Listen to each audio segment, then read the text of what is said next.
Dan kedua, pesan Pak Ketum satu, untuk semua pelatih tim nasional, bangun tim dengan baik, pilih pemain dengan jujur, ya, tidak ada intervensi oleh siapapun, dan selalu melakukan perbaikan dan kerjasama di antara pelatih tim nasional Indonesia. Assalamualaikum warahmatullahi wabarakatuh.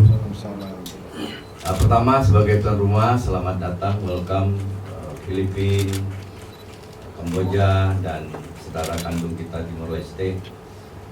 Dan mudah-mudahan nyaman di Indonesia. Yang kedua, tentu di press conference ini ada beberapa hal yang perlu mungkin kami sampaikan, bahwasanya tim nasional U19 Indonesia dipersiapkan untuk mengikuti kualifikasi Piala AFC nanti di September, dan tentu ajang ini akan kami jadikan sebagai ajang untuk sasaran antara untuk bisa 3 kali pertandingan di grup nanti, dan juga mungkin insya Allah bisa melangkah ke babak selanjutnya. Pertandingan tersebut bisa menambah jam terbang dari para pemain tim nasional U19 dan juga bisa menjadikan pengalaman untuk bisa jadi tim ini makin berkualitas. Secara regulasi kita mendaftarkan pemain 40 pemain. Terus dari 40 itu kita lakukan promosi dan degradasi pemain untuk mencari yang terbaik. Dan kita melakukan berapa kali training camp dan juga berapa kali uji coba, yang akhirnya kita bawa pemain 28 pemain ke Surabaya. Di dalam perjalanan kami melakukan evaluasi pada setiap individu pemain, dan saya pikir saya bisa yakinkan bahwa pemilihan yang kami lakukan sangat objektif. Karena apa?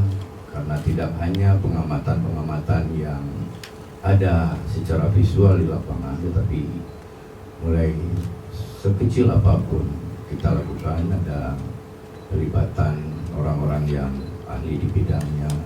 Kita lakukan psikotes, kita lakukan tes fisik secara detail, dan saya tidak bicara orang per orang. Yang saya butuhkan adalah hasil terbaik dari individual quality mereka, itulah yang saya pilih. Jadi tidak berpikir dia pernah punya nama besar, dia pendatang baru, tetapi yang terbaik sesuai yang kita butuhkan, itu yang kita pilih. Saya harus jujur, apalagi sekarang saya nggak keluar dari gimana di hakikat untuk pembinaan atau sebagai pelatih usia muda. Saya lebih cenderung memikirkan bagaimana penyiapan generasi pemain-pemain tim nasional di Indonesia.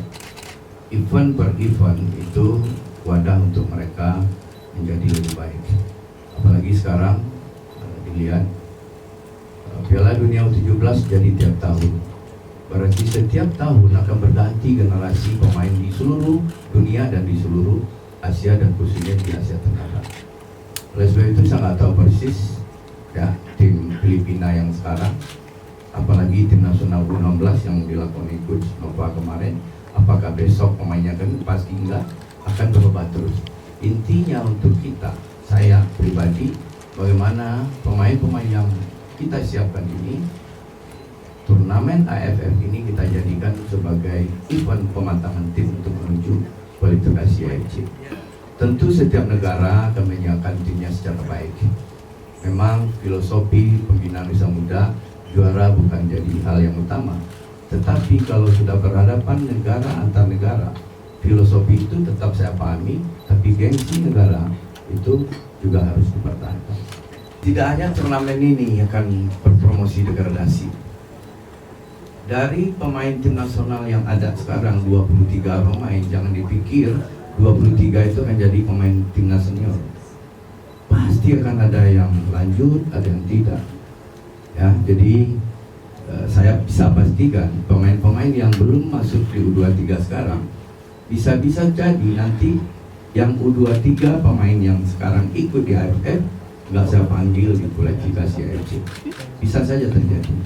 Dan saya ada sampaikan pemain-pemain yang 40 pemain yang saya daftarkan di AFF, dan saya tambah lagi 10 pemain dari hasil scouting saya nanti dari beberapa sumber, itu akan menjadi pemain-pemain yang selalu berpromosi degradasi, dan itu yang akan saya kirim nanti untuk mereka pelan-pelan sampai ke U22, sampai ke U23, dan nanti beberapa orang mudah-mudahan bisa sampai ke senior. Jadi saya jamin di tim nasional usia muda promosi degradasi akan selalu berlangsung setiap waktu. Setahu saya kalau bicara mental, bicara karakter, ya karakter yang saya bangun di tim nasional usia muda, karakter kinerjanya saya bangun. Yang paling penting karakter moralnya. Bagaimana menyiapkan anak-anak muda ini selalu konsisten dengan kedisiplinannya, dengan attitude-nya, dengan saya akui gak gampang untuk membina anak-anak muda. Alhamdulillah saya punya pengalaman dari usia 16, 17, 18, 19, 20, 21, 22 sampai 24 ya. Alhamdulillah, mudah-mudahan nanti kita bisa lahirkan lagi generasi-generasi baru pesepak bola Indonesia yang jauh lebih baik dari sebelumnya. Akan lakukan, jadi ada kalau di pertandingan ada taktikal, ya, di berturnamen juga punya strategi. Bahwasanya di turnamen ini hanya satu grup, ya, di grup yang bisa lolos. Nanti diambil lagi yang 2 dari 3 terbaik. Saya sudah sampaikan tadi, memang juara bukan tujuan, tetapi ini kan pertandingan antar negara. Apalagi antusias masyarakat, supporter ingin selalu negaranya menjadi yang terbaik, itu tuntutan yang saya juga suka dengan tuntutan itu. Oleh sebab itu, apa yang bisa dilakukan, saya dan tim harus menyiapkan diri sebaik mungkin dan bekerja sebaik mungkin untuk mencapai yang terbaik. Jelas ya? Tapi kalau minta dijamin ke saya, jangan digiring saja di Tuhan gitu.